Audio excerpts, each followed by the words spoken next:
Baik, Assalamualaikum warahmatullahi wabarakatuh tuan dan puan. Sekali lagi untuk sesi video ini kita bawakan satu lagi topik dan kali ini adalah tentang 4 tips untuk kita meningkatkan nilai personality dan credibility sebagai seorang usahawan. Baik, rata-rata tuan dan puan zaman sekarang zaman kini menjadi lebih penting. Sebelum ini penting tetapi sekarang menjadi lebih penting kepada usahawan, terutamanya pendiri bisnes, individu-individu yang terlibat dalam mana-mana jenis perniagaan untuk mempunyai satu personal brand presence yang sesuai. Sama ada offline ataupun online tuan dan puan mesti ada. Jadi zaman sekarang online tidak dapat dipisahkan. Jadi sekiranya tuan dan puan tidak ada di social media maka perlu adakan. Sekiranya tuan dan puan sudah ada, mungkin boleh bergerak ke peringkat seterusnya, mungkin dengan ada blog sendiri ataupun website sendiri di mana carian apabila dibuat atas nama tuan dan puan mereka ataupun prospek ataupun individu yang mencari maklumat ataupun khidmat serta produk yang kita tawarkan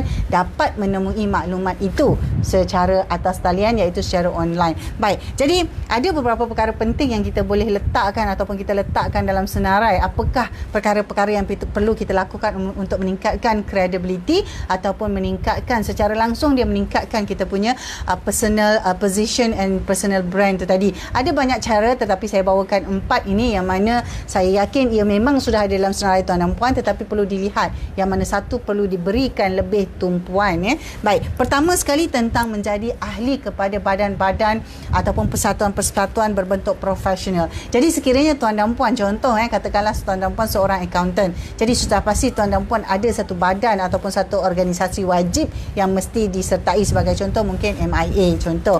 Ataupun mungkin ada lagi dewan-dewan perniagaan ataupun persatuan-persatuan lain. Meskipun NGO ada konotasi tertentu negatif dan positif tetapi hakikatnya ia merupakan satu platform ataupun satu cara di mana tuan dan puan boleh membina jaringan, membina credibility dengan meningkatkan lagi presence ataupun visibility di kalangan komuniti terutama bisnes yang dalam industri tertentu. Jadi untuk itu tuan dan puan saya yakin sudah ada dalam senarai tuan dan puan tetapi perlu dipilih platform yang mana yang perlu diberikan fokus sekiranya association dan NGO sekalipun yang manakah lebih sesuai untuk kita orang kata berdiri di hadapan memberi lebih orang kata input dan contribution supaya kita dapat membentuk credibility kita secara langsung. Itu yang pertama. Yang kedua tuan dan puan bagus kita sebagai usahawan apabila kita mendapat orang kata recognition ataupun diberi orang kata pengiktirafan dalam apa yang kita sedang lakukan. Ini terutama sekali apabila tuan dan puan menjalankan bisnes berbentuk servis. Contoh apabila tuan dan puan menjadi trainer, certification sebagai HRDF trainer memberi satu weightage kerana input ataupun kemahiran ataupun cara tuan dan puan menjalankan program latihan itu sebenarnya sudah ada satu layer ataupun satu tahap yang ditetapkan, dah boleh tahu sekiranya mereka ini adalah certified trainer maka ada satu tahap pemahaman bagaimana adult learning itu dijalankan. Mereka sudah faham tentang Bloom's taxonomy, mereka sudah faham tentang bagaimana orang dewasa belajar, mereka faham bagaimana nak beri feedback, jadi perkara-perkara ini penting dalam bisnes yang berbentuk servis terutamanya. Sekiranya tuan dan puan mengadakan orang kata khidmat ataupun berbentuk runding cara mungkin tuan dan puan perlu juga ada satu certification ataupun satu keadaan di mana tuan dan puan sudah faham akan proses-proses memberi konsultasi contohnya ataupun mengadakan sesi coaching contohnya. Jadi certification ataupun recognition berbentuk itu penting dan dapat memberikan orang kata tambahan nilai kepada bisnes yang tuan dan puan sudah jalankan. Jadi sekiranya tuan dan puan merupakan seorang pengusaha restoran contohnya mempunyai credibility recognition sebagai seorang chef contoh ataupun sebagai seorang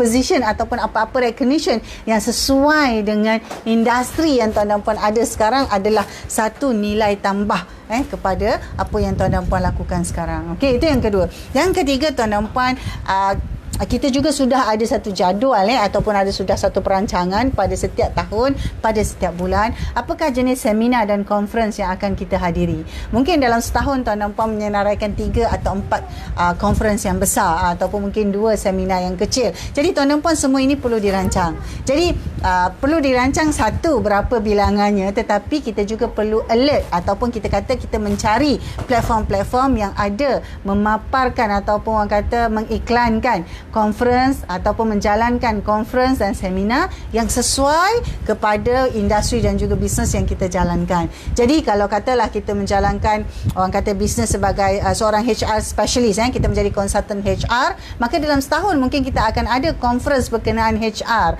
ataupun seminar berkenaan pengurusan terkini, cara HR pengurusan terkini yang diadakan sama ada dalam negeri, dalam negara ataupun luar negara. Jadi mungkin kita dah susunkan, dan apabila kita menghadiri program-program seperti ini, sebenarnya dia bukan sahaja menambah nilai kepada personal identity dan brand, tetapi menambah nilai kepada servis yang akan kita beri kepada pelanggan-pelanggan kita, hasil daripada maklumat yang terkini, information, the latest information in the industry, about the industry that we are going to share, we are going to transfer to our clients. Jadi itu antaranya tuan dan puan. Seterusnya yang terakhir sekali adalah tentang keperluannya kita sentiasa mengemas-kini segala ilmu dan kemahiran yang kita ada dalam bisnes kita melalui online dan juga pendidikan berterusan. Jadi tuan dan puan, bahan-bahan pembacaan secara online ni sebenarnya banyak, sama ada dia berbentuk e-magazine ataupun kita subscribe kepada summaries of books. Jadi ada banyak cara bagaimana kita untuk mendapatkannya selain daripada membeli buku. Boleh kita membeli buku, tetapi pada masa yang sama kita perlu ada continuous education, itu terutama dan berbentuk online. Kerana dia lebih mudah akses dan kita tidak ada alasan kata kita tak sempat nak pergi mengganggu operasi bisnes kita, tidak. Kerana apabila dia berbentuk online itu, kita boleh susunkan masanya dan boleh pilih yang bagaimana jenis pembelajaran secara online yang kita sertai itu tadi. Baik, jadi untuk itu tuan dan puan, dalam video ini sebenarnya saya sudah kongsikan 4 cara ataupun 4 tips bagaimana kita sebenarnya invest in ourselves. Kita sebenarnya melabur untuk kebaikan diri kita sendiri dan pada masa yang sama memberi kekuatan dan nilai tambah kepada perniagaan yang kita jalankan. Di mana saya ada sebutkan pertama tadi adalah tentang keahlian kepada persatuan ataupun orang kata badan-badan tertentu yang kita kata sesuai dengan industri dan juga kerjaya yang kita pilih sebagai usahawan itu tadi. Yang kedua, kita bercakap tentang recognition dan certification, dan yang ketiga kita bercakap tentang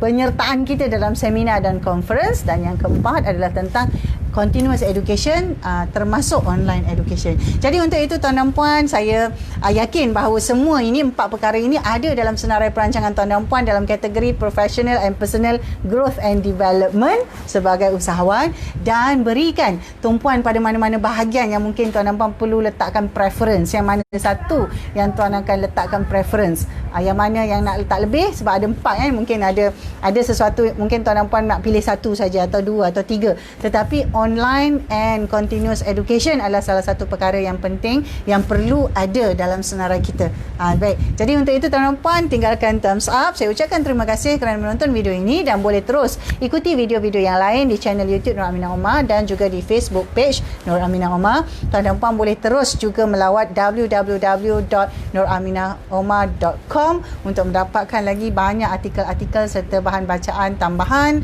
atas perkongsian penulisan yang saya sering adakan di sana. Baik, untuk itu tuan dan puan, saya ucapkan terima kasih. Kita jumpa lagi dalam video yang akan datang.